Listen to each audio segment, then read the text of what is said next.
Hello everyone.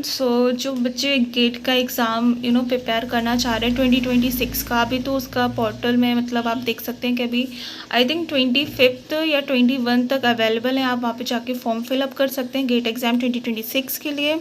अभी हम इसकी बात करते हैं कि सिलेबस का, जो कि बहुत ही रहता है कि एग्जैक्टली क्या सिलेबस हो सकता है हमारा। लाइफ साइंस, ठीक है, लाइफ साइंस जिसमें जूलॉजी वगैरह सब आता है। मैं आप जूलॉजी लेवल पे बता रही हूँ कि बाकी आपको ये होता है ना कि अलग अलग सब्जेक्ट्स लेने होते हैं, तो आपको जैसा ठीक लगे। जो कॉमन सब्जेक्ट्स हैं जैसे कि जनरल एप्टीट्यूड, तो सबसे पहले उसमें आएगा हमारा वर्बल एप्टीट्यूड, क्वांटिटेटिव एप्टीट्यूड। तो मैंने इसमें लिखा हुआ है कि वर्बल एप्टीट्यूड में आपको क्या क्या पढ़ना है। लाइक बेसिक इंग्लिश ग्रामर पढ़ना है, जैसे कि टेंस हो गया, आर्टिकल हो गया, एडजेक्टिव हो गया, प्रपोजिशंस हो गए, कंजक्शंस हो गया, ठीक है, ये सब वो हमने पढ़ना है हमारा वर्बल में।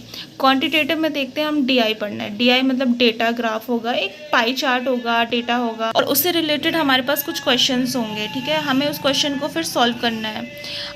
जैसे कि अगर आपने कोई गवर्नमेंट एग्जाम दिया होगा तो शायद आपको पता होगा कि वो लोग भी मोस्टली आजकल हर एग्जाम्स में ऐसा होता है, वो वहाँ पर डीआई के क्वेश्चन पूछे ही जाते हैं। अगर हम नेट एग्ज़ाम देखें या गेट देखें तो यहाँ पर भी ये पूछा ही जाएगा।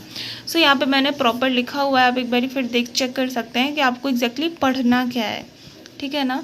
फिर हमारा एनालिटिकल एप्टीट्यूड है, जिसमें लॉजिक हो गया, डिडक्शन हो गया, इंडक्शन हो गया, एनालॉजी हो गया या रिजर्वॉयर हो गया, ये सब हमको पढ़ना है।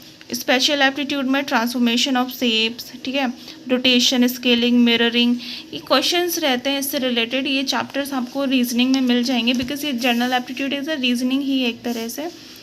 और क्वांट्स वगैरह थोड़ा सा डीआई वगैरह आप देख लेना। इसके बाद केमिस्ट्री आता है गेट में, नेट में भी आता है।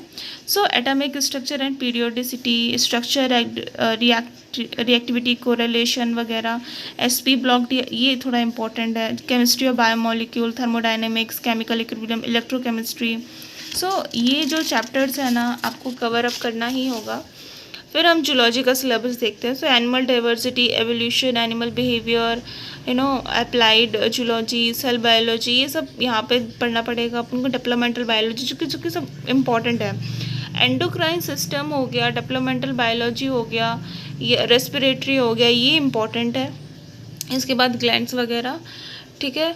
और जो टारगेट टॉपिक्स हैं वो है हमारा animal physiology, anatomy, plant physiology also, cell biology, genetics और मॉलिकुलर बायोलॉजी।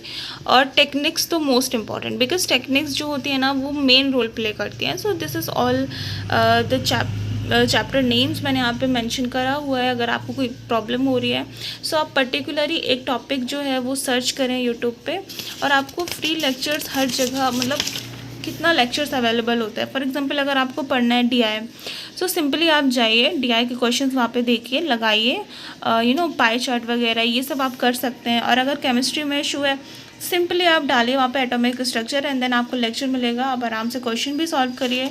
PYQ 10 ईयर्स का ज़रूर लगा के जाइएगा, अदरवाइज़ बहुत ही प्रॉब्लम आएगी आपको, गेट एग्ज़ाम हो या नेट एग्ज़ाम हो या कोई सा भी हो। Thank you, bye bye.